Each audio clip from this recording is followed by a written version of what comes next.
بسم اللہ الرحمن الرحیم۔ معزز صارفین السلام علیکم۔ شام تک کے سعودی نامہ کے ساتھ میں ہوں رمضان۔ ہمارے نئے آنے والے صارفین سے گزارش ہے کہ ہمارے چینل کو سبسکرائب کریں، ویڈیو کو لائک کریں، شیئر کریں اور بیل آئیکن کو بھی دبا دیں تاکہ ہم آپ کو رکھ سکیں ہر خبر سے باخبر۔ کفیل کی مرضی کے بغیر اسپانسر کی تبدیلی کیسے؟ سعودی عرب میں غیر ملکیوں کے لیے رہائشی پرمٹ کا حصول لازمی ہے، جسے اقامہ کہا جاتا ہے۔ رہائشی پرمٹ یا اقامہ حاصل کرنے کے لیے کسی بھی مقامی شخص کی اسپانسرشپ حاصل کی جاتی ہے، جسے کفالت کہتے ہیں۔ اقامہ قوانین کے مختلف شرائط ہیں، تاہم بنیادی طور پر اقامہ یا رہائشی پرمٹ کو دو کیٹیگریز میں تقسیم کیا جا سکتا ہے، ایک انفرادی اور دوسرا کمپنی کے ملازمین۔ انفرادی میں گھریلو ملازمین آتے ہیں، مثلاً گھریلو ڈرائیور، ملازمہ، چوکیدار، مزارع، ذاتی ٹیوٹر، نرس وغیرہ، یعنی ایسے پیشے جو کسی شہری کی ذاتی ضروریات کو پورا کرنے کے لیے مخصوص ہوں، انفرادی پیشے کہلاتے ہیں۔ انفرادی کفالت کے تحت جو ملازمین آتے ہیں، ان کے معاملات براہ راست محکمہ پاسپورٹ اینڈ امیگریشن کے تابع ہوتے ہیں۔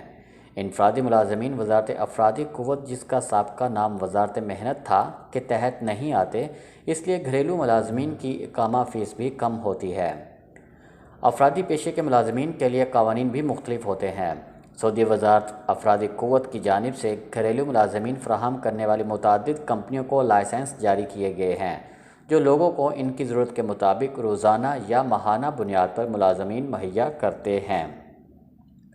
گھریلو ملازمین کے اقاموں کی تجدید اور دیگر معاملات کیونکہ براہ راست محکمہ پاسپورٹ کی زیر نگرانی آتے ہیں، اس لیے ان کے قوانین بھی قدرے مختلف ہیں۔ اس حوالے سے اردو نیوز کے ایک قاری کا سوال ہے کہ میں ایک ہاؤس ڈرائیور ہوں اور میرے اقامے کی بھی کئی ماہ سے تجدید نہیں ہوئی، کیا میں بغیر کفیل کی منظوری کے دوسری جگہ کفالت تبدیل کرا سکتا ہوں؟ جواب میں کہا گیا کہ گھریلو ملازمین کے امور براہ راست جوازات کی زیر نگرانی ہوتے ہیں، اس لیے ان پر لیبر آفس کے قوانین لاگو نہیں ہوتے۔ انفرادی کفالت کے ملازمین کے لیے کفالت تبدیل کے معاملات جوازات میں مکمل کیے جاتے ہیں۔ جہاں تک آپ کا سوال ہے کہ کفیل کی مرضی کے بغیر کفالت کی تبدیلی، تو اس حوالے سے جوازات کے ذمہ دار سے دریافت کیا گیا تو انہوں نے کہا تھا کہ اگر کارکن کو تنخواہ اور واجبات ادا نہیں کیے جاتے تو اس صورت میں وہ باقاعدہ لیبر کورٹ میں شکایت درج کرا سکتا ہے، جہاں فوری طور پر اس کی شکایت پر کارروائی کی جائے گی۔ تاہم کفالت کی تبدیلی اس لیے کفیل کی مرضی کے بغیر نہیں ہو سکتی کیونکہ اس میں وزارت افرادی قوت کے قوانین کا عمل نہیں، جبکہ جوازات کے قانون کے مطابق گھریلو ملازمین کے لیے کفالت کی تبدیلی کے لیے ضروری ہے کہ سابق کفیل کی جانب سے NOC حاصل کیا جائے، جس کے بعد ہی کفالت تبدیل کرائی جا سکتی ہے۔ دوسری جانب کمپنی کے ملازمین اگر یہ ثابت کر سکیں کہ انہیں 3 ماہ تک تنخواہوں کی ادائیگی نہیں کی گئی تو وزارت افرادی قوت کے حکم پر ان کی کفالت کی تبدیلی کفیل کی منظوری کے بغیر کی جا سکتی ہے۔ گھریلو ملازمین فراہم کرنے والی کمپنیوں کے زیر کفالت ملازمین کی جانب سے بھی اس قسم کے سوالات موصول ہوئے۔ ایک قاری کا کہنا ہے کہ میں کچھ عرصے سے نجی کمپنی میں ڈرائیور کے طور پر کام کرتا ہوں۔ کمپنی افرادی قوت سپلائی کرتی ہے، کمپنی کی جانب سے ہمیں ماہانہ 800 ریال ملتے ہیں، جبکہ کمپنی جن لوگوں کو ہمیں کنٹریکٹ پر فراہم کرتی ہے وہ ان سے 2800 ریال ماہانہ وصول کرتے ہیں۔ تو کیا میں اپنی کمپنی سے تنازل لے کر اس شخص کے پاس اپنا اقامہ ٹرانسفر کرا سکتا ہوں جہاں خدمات انجام دے رہا ہوں؟ جواب میں کہا گیا مذکورہ صورت میں یہ ممکن نہیں ہوگا کیونکہ آپ کا اقامہ کمپنی کا ہے اور وہ وزارت افرادی قوت کی زیر نگرانی صادر ہوتا ہے۔ وزارت کے قانون کے مطابق کمپنی کے اقامے پر آنے والے انفرادی کفیل کے پاس اپنا اقامہ تبدیل نہیں کرا سکتے۔ انفرادی کفیل کے لیے لازمی ہے کہ انفرادی اقامہ ہی حاصل کیا جائے، بصورت دیگر آپ کو اپنی کمپنی سے استعفیٰ دے کر خروج نہائی فائنل ایگزٹ پر جانا ہوگا۔ بعد میں جس انفرادی کفیل کے پاس آپ کام کرنا چاہ رہے ہیں تو اس کے پاس نئے ویزے پر آپ آ سکتے ہیں۔ سورج بدھ کو خانہ کعبہ کے عین اوپر ہوگا۔ جدہ میں فلکیاتی انجمن کے سربراہ انجینئر ماجد ابو زہرا نے توقع ظاہر کی ہے کہ بدھ 15 جولائی 24 ذی القعدہ کو سورج خانہ کعبہ کے اوپر ہوگا۔ عاجل ویب سائٹ کے مطابق ابو زہرا کا کہنا ہے کہ ظہر کی اذان پر مکہ مکرمہ میں دن کے 12:26 پر سورج خانہ کعبہ کے عین اوپر ہوگا۔ اس وقت سورج کا سایہ ختم ہو جائے گا۔ یہ سال رواں 2020 کے دوران اپنی نوعیت کا دوسرا واقعہ ہوگا۔ فلکیاتی انجمن کے سربراہ کا کہنا ہے کہ خانہ کعبہ کے اوپر سورج کے نمودار ہونے کے وقت کرۂ ارض کے محور کا میلان 23.5 ڈگری کے زاویے پر ہوگا۔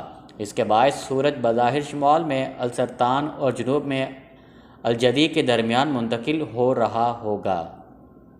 ابو زہرا نے بتایا ہے کہ جب بھی سورج کے خانہ کعبہ کے اوپر آتا ہے تب مکہ مکرمہ سے دور دراز علاقوں کے باشندوں کے لیے قبلے کی جہت متعین کرنے میں مدد ملتی ہے۔ ماضی میں جب جہت کی نشاندہی کرنے والے جدید وسائل اور ترقی یافتہ ٹیکنالوجی میسر نہیں تھی تب عرب اور مسلم ممالک کے باشندے اسی بنیاد پر قبلے کا رخ متعین کیا کرتے تھے۔ عید الاضحیٰ کی نماز چھوٹی مساجد میں بھی ہوگی۔ سعودی عرب میں اس سال عید الاضحیٰ کی نماز جامع مساجد کے علاوہ متعدد چھوٹی مساجد میں بھی ادا کی جائیں گی۔ وزیر اسلامی امور و دعوت اور رہنمائی ڈاکٹر عبداللطیف آل الشیخ نے پیر 13 جولائی کو ہدایات جاری کی ہیں کہ چھوٹی مساجد کو عید الاضحیٰ کی نماز کے لیے احتیاطی تدابیر کے طور پر شامل کیا جائے۔ اخبار 24 کے مطابق وزیر اسلامی امور نے مملکت کے تمام 13 صوبوں میں قائم وزارت کی شاخوں کے اعلیٰ عہدیداروں سے کہا ہے کہ وہ موجودہ وبائی ماحول میں عید الاضحیٰ کی نماز عیدگاہ میں ادا نہ کرائیں۔ اس حوالے سے متعلقہ اداروں کی جانب سے مقررہ حفاظتی تدابیر کی پابندی کی جائے۔ مملکت بھر میں مساجد کی تعمیر و تزئین اور انتظامات کے جملہ امور وزارت اسلامی امور کے تحت آتے ہیں۔ وزارت اسلامی امور نے اپنے ڈیجیٹل پلیٹ فارم اور دعوتی ویب سائٹس کے ذریعے تمام نمازیوں کو تاکید کی ہے کہ وہ کرونا وائرس سے بچاؤ کے ضوابط کی پابندی کریں۔ شیشہ فراہم کرنے والی کافی شاپ پر چھاپہ۔ اسیر ریجن میں میونسپلٹی نے شیشہ پیش کرنے والے ایک کافی شاپ کے خلاف کارروائی کی ہے جہاں کرونا وائرس کی حفاظتی تدابیر کے خلاف ورزی کرتے ہوئے بند کمروں میں گاہکوں کو شیشہ فراہم کیا جا رہا تھا۔ سبق ویب سائٹ کے مطابق اسیر ریجن میونسپلٹی کے سربراہ ڈاکٹر ولید الحمیدی نے کہا ہے کہ کافی شاپ ابھا شہر میں واقع ہے، جس کے متعلق ہمیں اطلاع ملی تھی کہ وہاں تفتیشی اہلکاروں کی نظروں سے دور بند کمروں میں گاہکوں کو شیشہ فراہم کیا جا رہا ہے۔ کافی شاپ پر چھاپہ مارنے کے لیے رات کے وقت کا انتخاب کیا گیا، جس کے لیے تفتیشی ٹیم کے علاوہ پولیس کی بھی مدد لی گئی۔ چھاپہ مارنے پر معلوم ہوا کہ کافی شاپ کی انتظامیہ نوجوانوں کو ایسے بند کمروں میں شیشہ فراہم کرتی ہے جہاں ہوا کے اخراج کا بھی مناسب انتظام نہیں۔ گاہکوں کو غیر معیاری اور مضر صحت ماحول میں خدمات فراہم کرنے کے علاوہ حفاظتی تدابیر کی خلاف ورزی پر کافی شاپ پر کام کرنے والے تمام ملازمین کو گرفتار کیا گیا ہے۔ وہاں موجود تمام سامان ضبط کیا گیا، جبکہ مالک کو جرمانہ اور ضابطے کی کارروائی کے لیے طلب کیا گیا ہے۔ انہوں نے شہریوں اور مقیم غیر ملکیوں سے تعاون کی اپیل کرتے ہوئے کہا ہے کہ جہاں کہیں بھی خلاف ورزی دیکھی تو فوری طور پر بلدیہ کو مطلع کیا جائے۔ نجران میں مٹی کے برتنوں کی گھریلو صنعت۔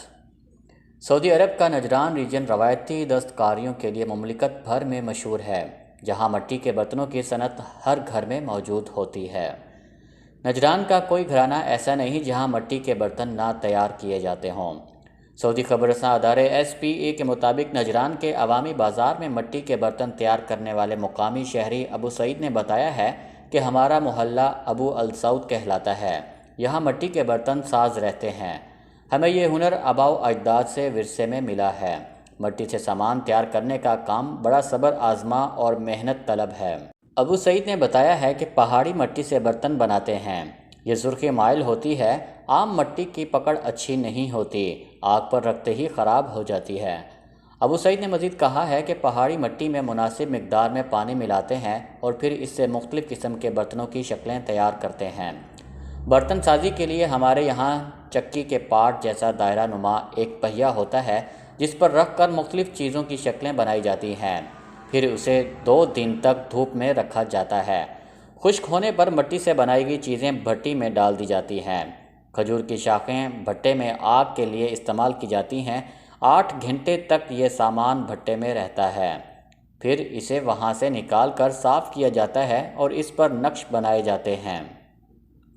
نجران میں تاریخی تحائف فروخت کرنے والے صالح القاسمی نے بتایا ہے کہ ہمارے یہاں مٹی سے مختلف چیزیں تیار کی جاتی ہیں، گوشت پکانے والی ہانڈی، سراہی، گملے، پانی کے مٹکے، تنور، بھٹی اور خوشبو والے ڈسپنسرز وغیرہ تیار کیے جاتے ہیں۔